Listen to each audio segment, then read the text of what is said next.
porque vendría a ser una patología, una emergencia traumatológica, ¿ya? En la cual nos va a provocar, dependiendo del mecanismo, puede ser un mecanismo por invasión directa, por diseminación hematógena, por vecindad, que vendría a ser la más común, es decir, la hematogénica. El microorganismo más común en el cual podemos encontrar vendría a ser el Staphylococcus aureus, en el cual está en la piel. De los bordes también el influenza, el Streptococcus, el Staphylococcus y Escherichia coli. Pacientes inmunodeprimidos, pacientes con patologías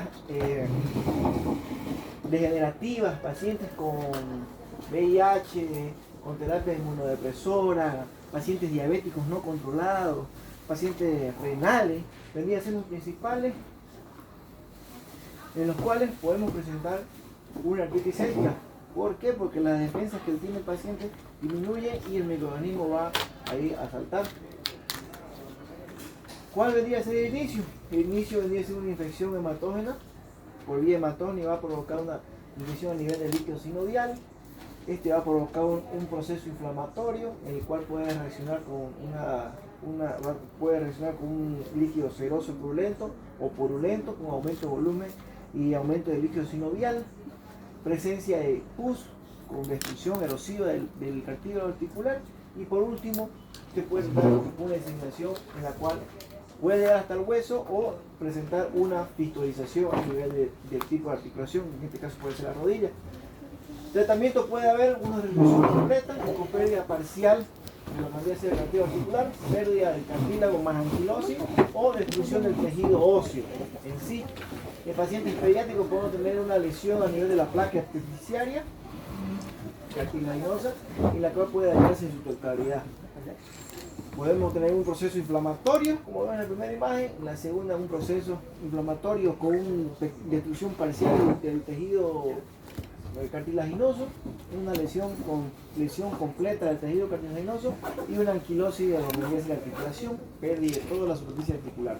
Sí, paciente, ¿cómo va a llegar a la emergencia? ¿Cómo le va a llegar a usted? El paciente le va a llegar con un dolor, aumento de volumen, eritematoso, calor, rubor, bloqueo articular. Paciente con una artritis séptica no mueve la articulación, no mueve la rodilla, ¿ya? Paciente con fiebre también. El paciente recién nacido puede haber también, el paciente va a estar irritable, taquicárdico, con fiebre. El paciente va a querer comer. Esta vendría a ser la clínica de un paciente que viene con una artritis séptica. ¿Cuáles vendrían a ser los estudios complementarios que nosotros vamos a solicitar? Podemos solicitar lo que vendría a ser primero una radiografía, podemos solicitar una ecografía de partes blandas a nivel de la articulación, ¿ya? Estudios laboratoriales, hemograma, BCG, PCR, ¿ya?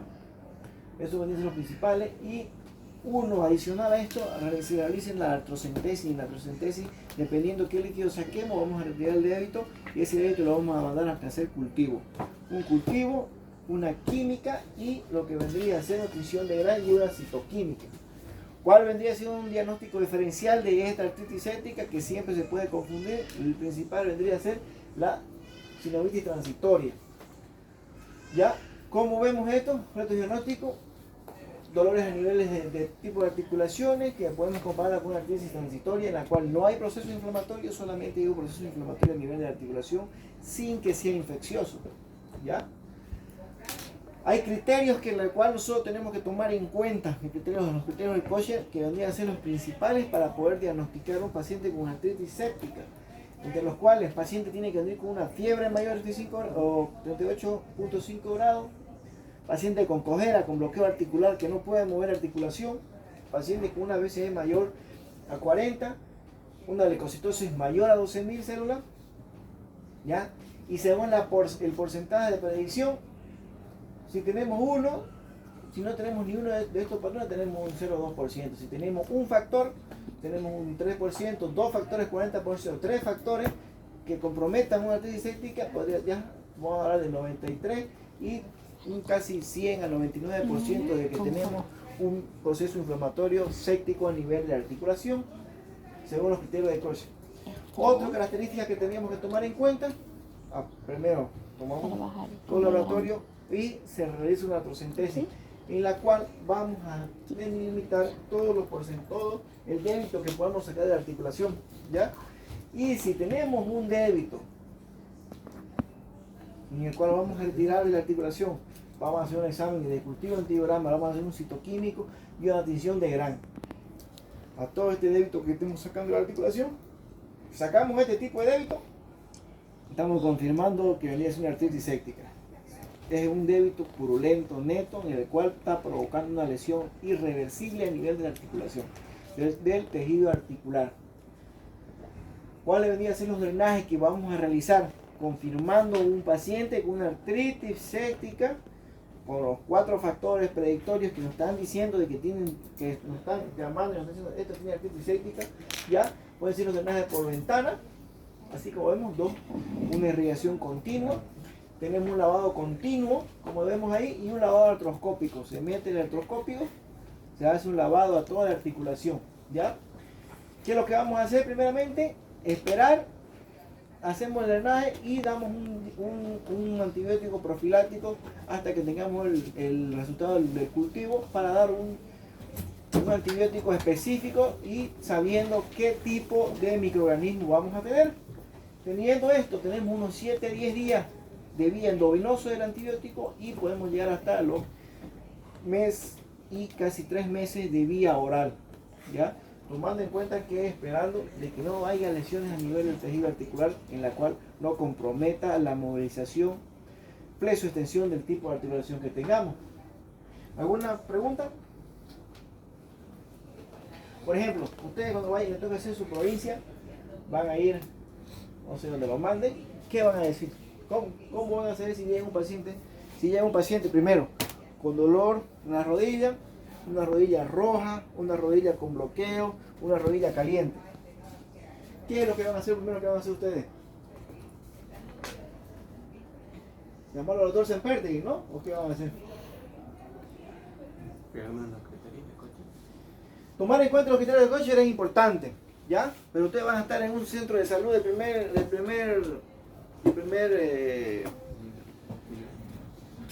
¿cómo se dice? De primer nivel, que solamente van a tener laboratorio. Entonces, lo primero que ustedes van a pedir al paciente, lo primero, pedimos una radiografía, si tenemos, pedimos una ecografía, una inmovilización, vamos a inmovilizar, en caso de que sea una rodilla o un hombro, tenemos que inmovilizar la articulación que esté afectada, siempre, ¿ya? Y como ustedes no van a hacer, ustedes no lo van a hacer artrocentesis, tienen que derivarlo a un tercer nivel, para que el traumatólogo lo haga. En caso de que no haya, ustedes tienen que hacer artrocentesis también. Pueden hacer artrocentesis y sacar el débito que vamos a tener ustedes a nivel de la articulación de lo que estén hablando, y ahí así tomar en cuenta qué tipo de débito podemos sacar. Por si acaso el débito de un tejido sinovial, de un líquido sinovial, es puro, no es denso, es bien friable, ¿ya? ¿Alguna otra pregunta? ¿Ah? Todo claro, ¿no? Entonces, ya hablamos de lo que venía a ser la artritis séptica, ahora vamos a ver lo que venía a ser las fracturas del carpo y el metacarpo. Esta es la última parte de las fracturas del miembro superior. En la próxima clase ya vamos a hablar de todo lo que es miembros inferiores, pelvis, rodilla y pierna. ¿Ya? Y con eso ya vamos a comenzar, después de eso ya comenzamos con las inmovilizaciones, y ahí sacado la práctica. ¿Ya? Continuamos entonces con lo que vendría a ser la anatomía de la mano. ¿Qué hueso, qué estructura vamos a encontrar a nivel de la muñeca? Hablamos del esqueleto del brazo, que venía a ser el húmero, el antebrazo, el radio cúbito. Ahora vamos a hablar de la muñeca y la mano. ¿Qué encontramos en la muñeca? ¿Cuál vendría a ser la primera fila de los carpos? Tenemos el hueso cafoide, semilunar, piramidal y pisiforme. La segunda línea, trapecio, trapezoide, anchoso. ¿Y después qué más sigue? Los metacarpos. Primero, segundo, tercero, cuarto y quinto. ¿Después qué sigue? Proximal, media y distal. Del primero, segundo, tercero, cuarto, quinto dedo, ¿así se? ¿O cómo es?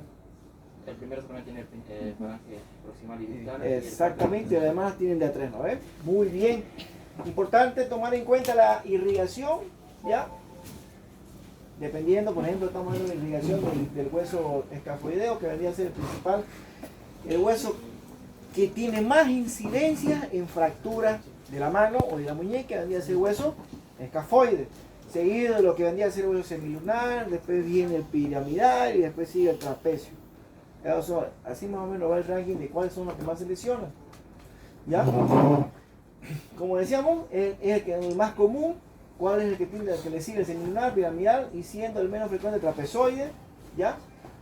Cada una de estos tipos de fracturas tiene su mecanismo. El mecanismo de Freeman, según la extensión que tenga mayor a 90 grados, tenemos lesiones, fracturas indirectas a nivel de los huesos del carpo.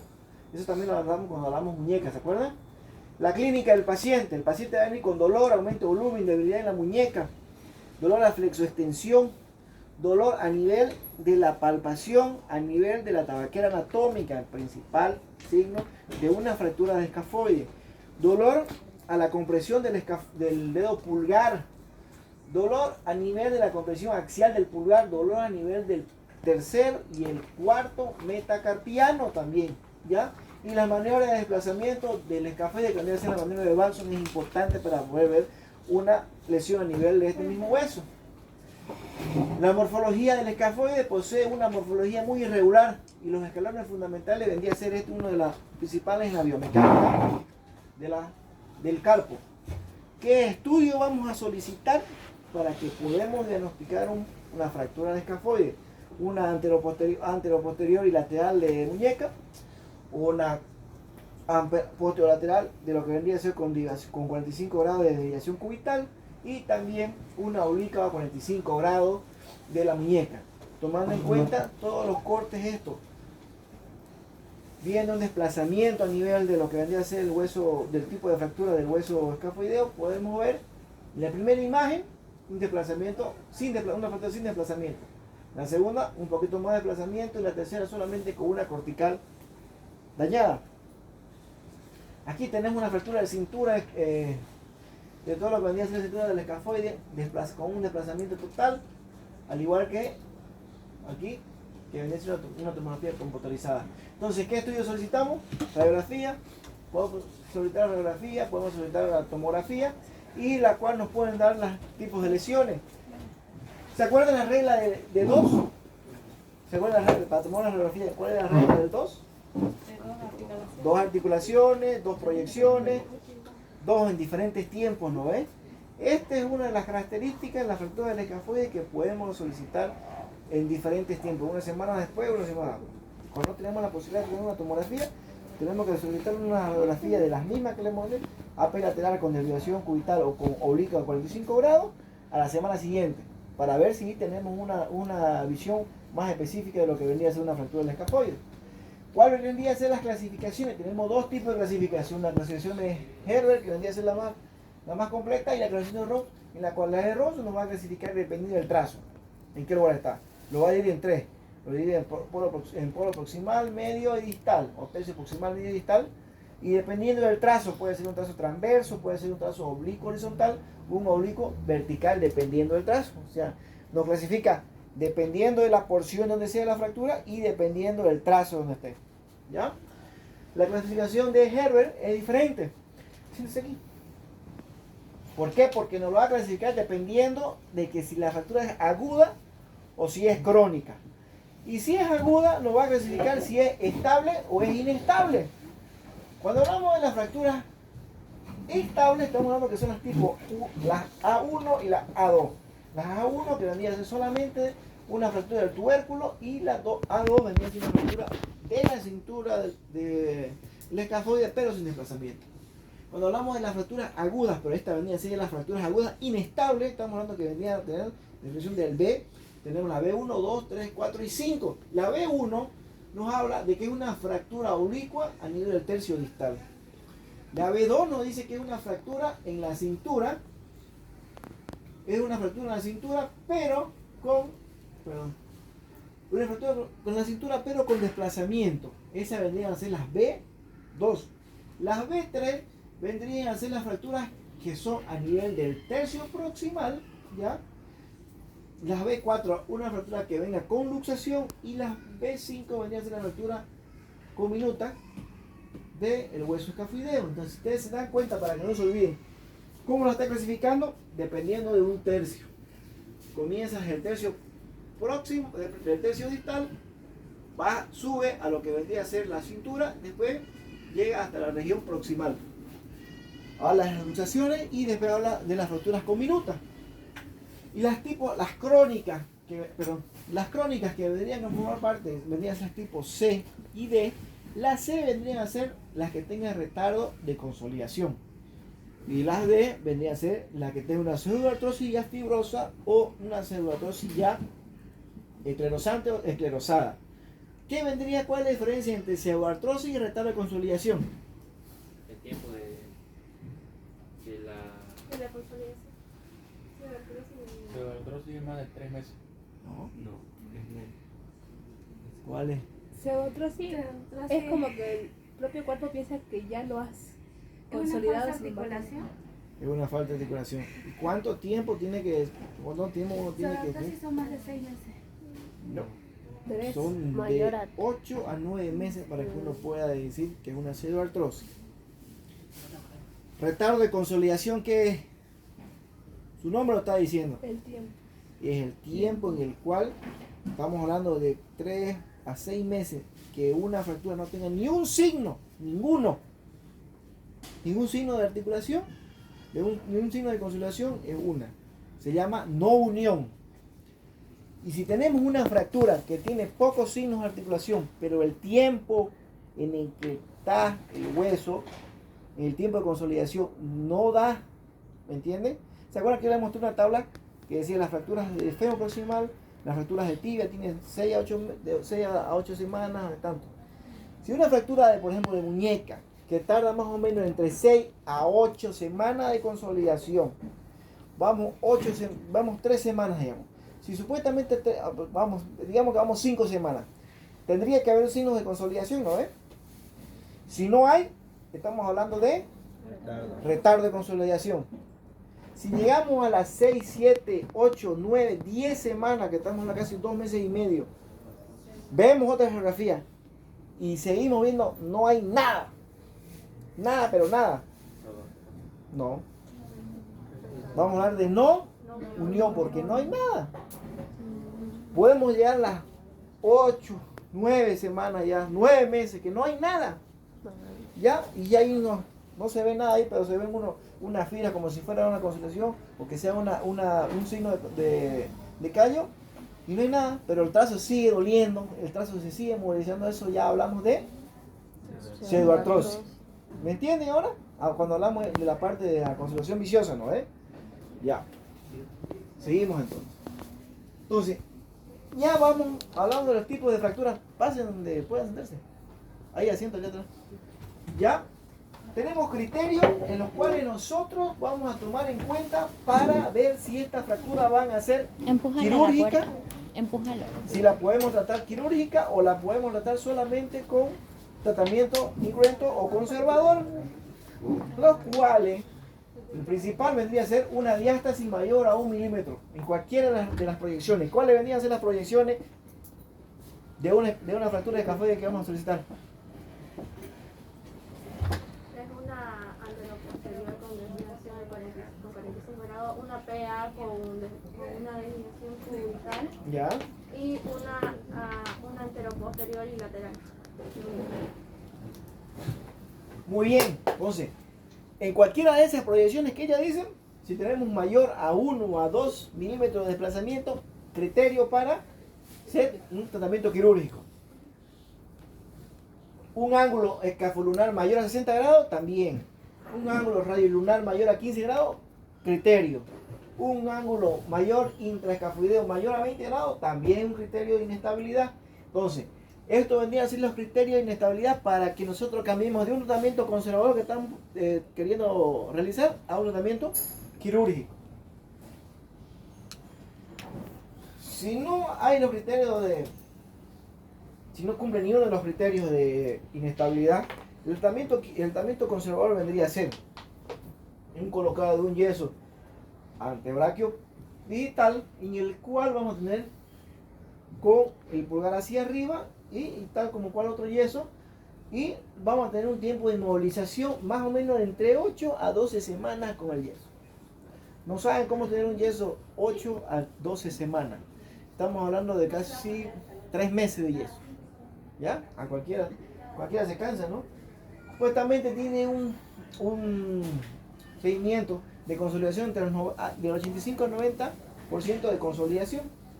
Tomando en cuenta el tiempo que tengamos del yeso de inmovilización, también tenemos complicaciones aquí. ¿Ya? Tenemos complicaciones como rigidez articular de la muñeca principal. Vamos a tener hipotrofia muscular a nivel de la muñeca y el antebrazo. Y roce, lesiones cutáneas por el roce del yeso. A veces que puede provocar hasta clistenas a nivel del yeso. Entonces, esto provoca un 90-95% de los casos, puede poner un 10% de la consolidación y o no puede llegar a lo que vendría a ser una cerotrosis del hueso escafoideo. ¿Ya? Si llegamos si llegamos a un tratamiento quirúrgico, tenemos dos tipos de abordaje, un abordaje dorsal y un abordaje palmar. ¿Cómo decidimos el abordaje? Decidimos dependiendo del trazo de fractura. Si estamos hablando de que una fractura es a nivel del polo proximal, tenemos un abordaje dorsal. Si es un trazo de fractura a nivel del polo distal, tenemos que hacer un abordaje palmar. Y es ahí donde nosotros colocamos lo que vendría a ser realizamos la osteosíntesis con el colocado de los tornillos de Herbert. Esos son los tornillos de Herbert que no tienen cabeza, miren, se dan cuenta. ¿Ya? ¿Cuál es la característica importante según la OPA para realizar una osteosíntesis de escafoide? Que el tornillo de Herbert que tenga una rosca parcial, esta rosca parcial tiene que pasar el trazo de fractura para que esto haya una tracción. Si esto de acá se queda así, no hay tracción. ¿Y qué puede provocar aquí? Un retardo. ¿Qué provoca con una osteosíntesis así? ¿Un retraso? Según, si usted dice que es puede ser que es una cerotosis. Ya, si es una cerotosis, ¿por qué? La cerotosis se puede clasificar como, según su biología, ¿se acuerdan que le dije? La biología, y según la mecánica, ¿no ven? Cuando hablamos de la biología, estamos hablando que este hueso no está irrigado, no está comiendo, y nada, entonces no hay como viva, ¿no ven? Y cuando hablamos de mecánicas, ¿qué significa? Estamos hablando de ¿qué hacemos nosotros para que cuando llega una fractura, ¿qué hacemos? ¿Qué tienen que hacer ustedes cuando llega una fractura? ¿Ah? ¿Qué? Ahora pues. Tiene que estabilizarla. Entonces, ¿qué es la mecánica? Tenemos que buscar la estabilización para que ese trazo de fractura no haga esto, ¿no es? Entonces, esto no es estable. Esto es muy posible que sea una cerotrosis si lo dejamos así, porque no hay estabilidad. ¿Ya? ¿Alguna pregunta ahí? Ya. Ahí tenemos los tratamientos quirúrgicos con clavija y con tornillo de Herbert. Complicaciones, como siempre, la cerotrosis, una mala osteosíntesis nos va a llevar a una cerotrosis, una mala consolidación o una consolidación viciosa. Vamos a tener necrosis a nivel de los polos proximales principales del escafoide, inestabilidad en el carpo, la segunda línea, ¿ya? Y la consolidación vendría a ser una consolidación viciosa. Ahora seguimos con el hueso más común, que vendría a ser el hueso semilunar, el que le sigue en la articulación, el que está en la parte media de las articulaciones del carpo. Decíamos que tenemos dos líneas, ¿no? Esta es la primera línea, pero este tiene la característica que se va a articular casi todos los huesos, con casi todo. Proximal, proximal se va a articular con lo que vendría a ser el hueso radial, ¿no? En la fosa semilunar. Al lado derecho se va a articular con el escafoide, al otro lado se va a clasificar con el piramidal, por el lado se va con el ganchoso y con el hueso grande. Entonces, tiene una característica en la cual una lesión de este hueso nos puede afectar a todas las líneas del carpo, ¿sí o no? Solamente viendo la anatomía ustedes se van a dar cuenta de eso. Otra característica que tenga es dependiendo de la lesión, podemos tener toque, irrigación que nos puede llevar a la muerte del hueso. Las luxofracturas carpianas son más comunes también, son lesiones frecuentes en las cuales nosotros tenemos que llegar y reducir, ¿ya? ¿Por qué? Porque este tipo de fracturas o estos traumatismos pueden provocar lesiones a nivel de toda la región ligamentosa o ligamentaria de la región del carpo o de la muñeca, en la cual nos va a provocar dolor, aumento de volumen, inestabilidad de la muñeca, impotencia funcional, debilidad a nivel de la muñeca, que es lo principal, ¿ya? Hay veces que uno no tiene mucho aumento de volumen, pero la debilidad es que no pueden hacer algo pesado. Entonces el paciente le dice, me duele mucho, no me duele mucho, pero no puedo hacer fuerza. Y por eso se dan cuenta ustedes. Los estudios importantes que se pueden solicitar, tenemos las radiografías, las tomografías, la resonancia. Comenzamos con la radiografía. ¿Qué es lo que buscamos en la radiografía?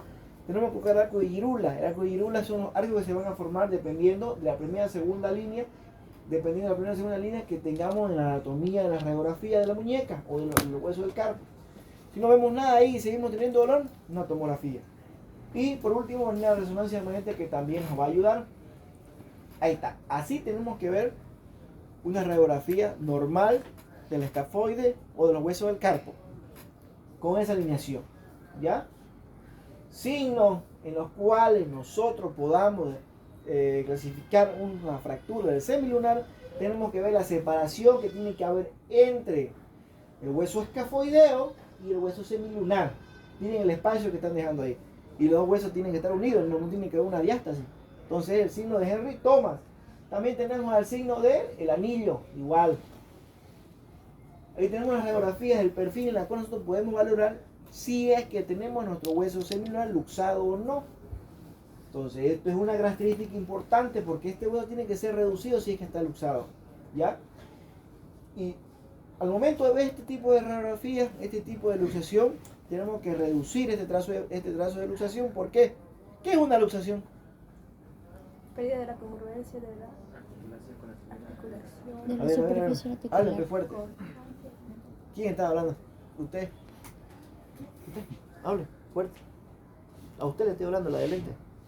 Es la pérdida de la congruencia anatómica articular, pero de forma constante y continua.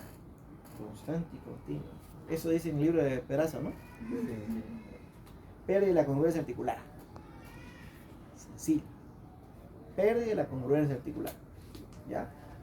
Entonces eso vendría a ser una luxación, ¿no? Entonces, ¿qué es lo que hacemos aquí? Tenemos una manera de Tavernier en la cual presionamos, voy a usar de modelo.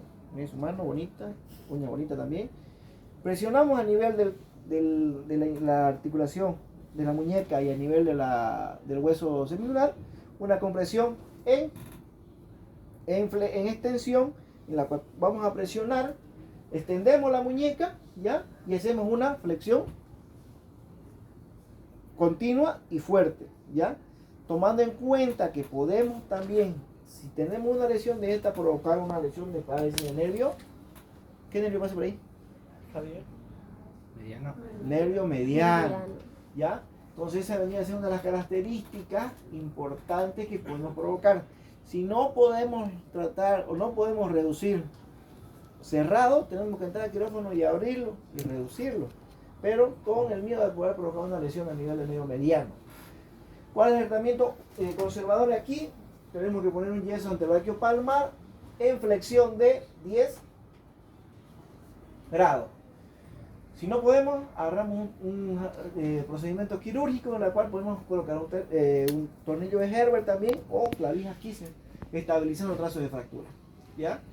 ¿Cuáles vendrían a ser las complicaciones? La principal complicación de una luxación, una luxofractura del hueso semilunar, vendría a ser la lesión o la necrosis vascular del hueso semilunar o enfermedad de Kienbock. Esa es la principal característica, ¿ya? También podemos también tener alteración a nivel del radio cubital y lo que nos va a provocar un cúbito plus, un C, un min. Esta vendría a ser la clasificación de Littman, en la cual nosotros vamos a ver cómo van a ser las lesiones a nivel del hueso semilunar, en la cual se toma en cuenta estudios como la resonancia magnética y el estudio principal que vendría a ser rayos X. Cuando vemos un dolor, tenemos un paciente con dolor, le pedimos una radiografía, dependiendo de las proyecciones, y nosotros no vemos nada, podemos ver una resonancia magnética en la cual podemos encontrar cambios difusos a nivel de intensidad del hueso. Vamos a ver fractura, como ven en la primera imagen. En la segunda imagen vamos a apreciar ya aquí, como ven aquí en la segunda imagen, vamos a ver una esclerosis difusa a nivel de la articulación y a nivel del semilunar, ¿ya? Eso vendría a ser cuando hablamos de un grado 2. Y cuando hablamos de un grado 3 estamos hablando de que vendría a ser un colapso netamente articular. En el grado 3A estamos hablando de un colapso articular sin desplazamiento de la alineación de los carpos, como vemos acá. Ya tenemos un colapso articular, pero no se ha alterado las líneas articulares. Seguimos con un alineamiento normal. El 3B tenemos un colapso articular, también como el anterior, pero ahora ya con rotaciones, ya se comienza a rotar, miren. Ya no hay una alineación de la primera línea por la necrosis que tenemos acá. Y en el tipo 4 tenemos un colapso total semilunar, ya se está un semilunar muerto, ya, en la cual lo podemos ver con esta imagen, lo vamos a reconocer, una resonancia magnética.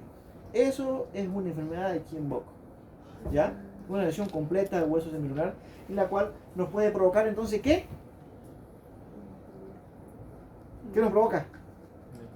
Colapso articular y rotación de los huesos subsiguientes, ¿no es? Entonces nos colapsa la articulación ya. Hay dolor. ¿Qué podemos hacer con esto? Lo único que tenemos que hacer es sacar el hueso. Sacar el hueso y tratar de atravesar la muñeca. Quiere decir que ya no se mueve. Porque esto va a provocar una artrosis degenerativa por la inestabilidad que se está provocando en la articulación.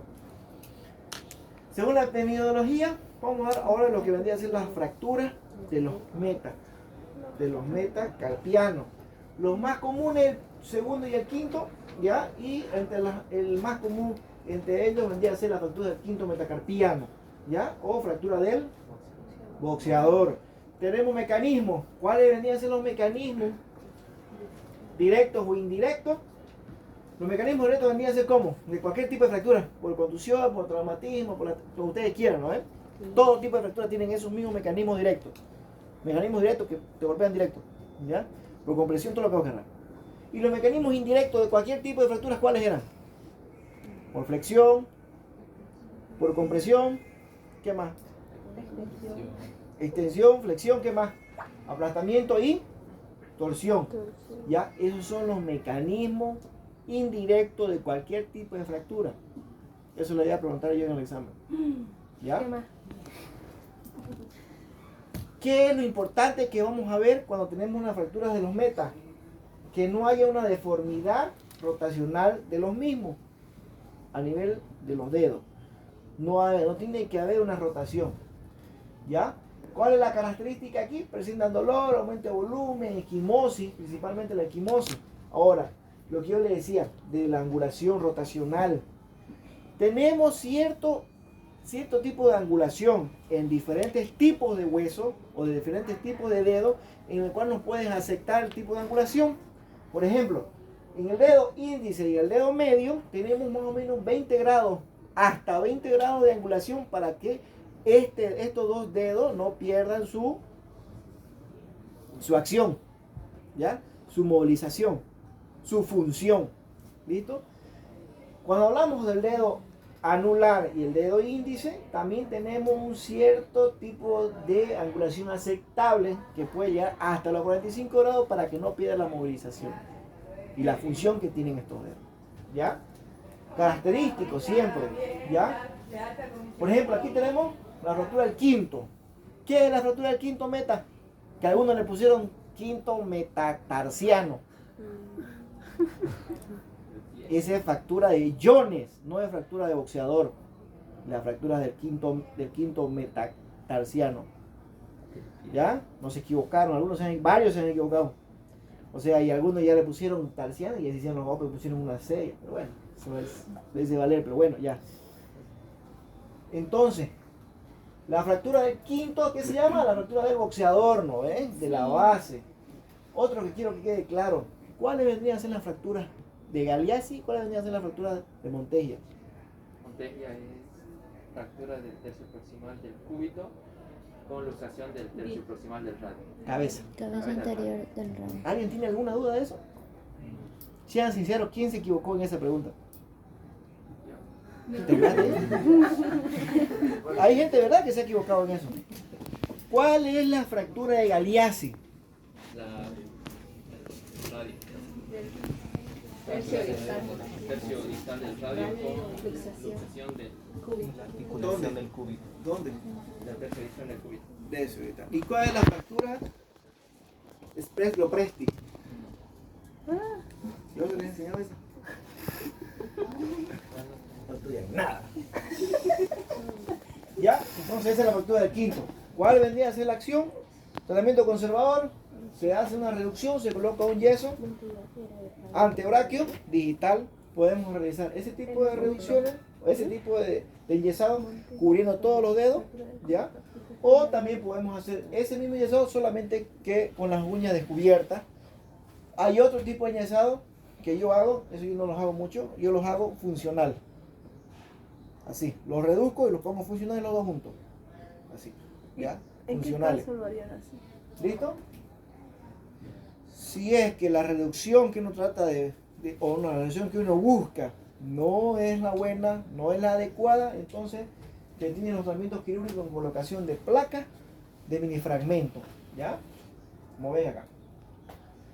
Otra clasificación importante vendría a ser la clasificación del primer metacarpiano, que la puede clasificar según en intraarticulares y extraarticulares, y las complejas que vendría a ser. Cuando hablamos de la intraarticular estamos hablando de las fracturas de Bene y de Rolando, y cuando hablamos de las extraarticulares vendrían a ser las mismas que ustedes han visto en huesos largos. ¿Cuáles son los tipos de las fracturas simples de los huesos largos? A ver. ¿Cómo se clasifican las fracturas? Según su trazo. Ya, ¿cómo se hace un trazo? Transversal, oblicuo, corta, larga, convoluta, fragmentaria, segmentaria, la de mariposa. Y segmentaria. Segmentario. Los mismos tipos, las mismas, ¿ya? Ahora, interarticular, tenemos las estables, las inestables que vendrían a ser las fracturas de Bene. Las fracturas de Bene son las que son parcialmente articulares, ¿ya? La cual es un tratamiento quirúrgico, no se puede reducir, se coloca clavija, ¿ya? Tenemos las fracturas de Rolando, que son totalmente articulares, son casi como en Jenny, se separa toda la superficie, ¿ya? Ahí que colocamos placas de minifragmento, ¿ya? ¿Alguna pregunta? Doctor, acá en estas dos ¿Cuáles dos? fracturas de Bennett y Rolando, ¿cuál era la que tenía o se presentaba en forma multifraccional? La de Rolando. ¿Qué más? ¿Alguna pregunta? ¿Nada? Nos vemos la próxima semana, jóvenes.